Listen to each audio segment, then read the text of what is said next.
Hello everyone and welcome to Changeling Gaming. Today I'm going to be teaching you how to play Skull. Skull is a level 2 pick up and play game for 2 to 6 players that takes on average 20 to 40 minutes to play.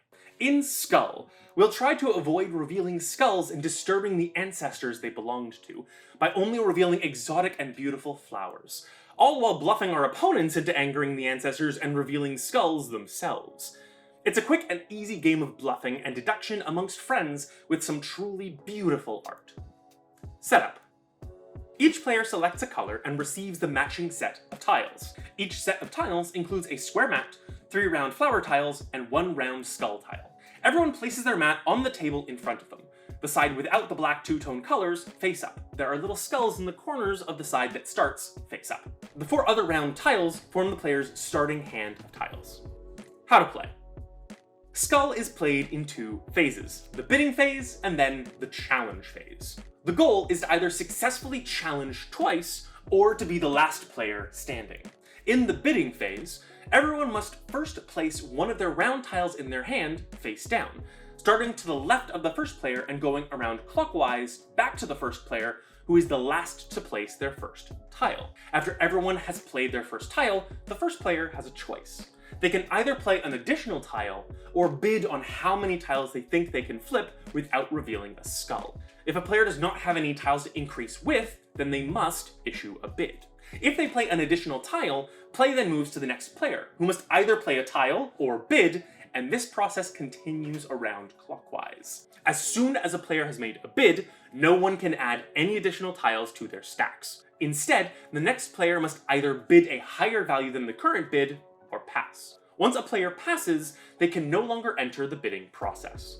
The raising wagers increase until every remaining player has passed, or a player makes a bid to turn over every single tile that has been played so far. Whoever made the highest bid is the challenger, and they lead the second phase of the game, the challenge phase.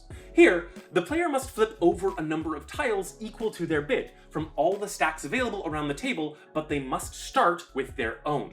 So if they have a stack of 2 and one with a bid of 4, then they must flip over all their tiles and then 2 other players' tiles.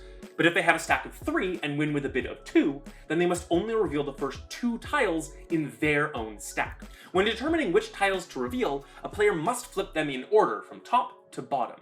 But once their stack is complete, they can switch in between different players of the game, revealing the top tile in one player's stack, then the top tile in a different player's stack.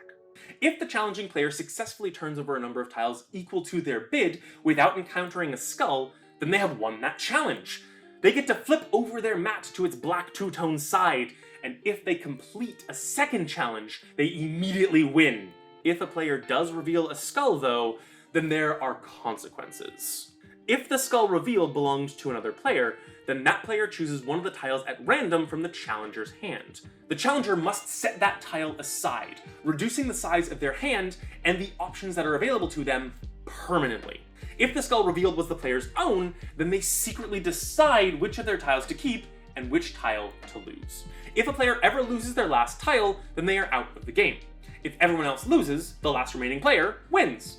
At the end of each round, whoever was the challenger goes first for the next round. Though if that player was just eliminated, it is either the player whose skull eliminated them who goes first, or if they eliminated themselves, then they choose the next first player.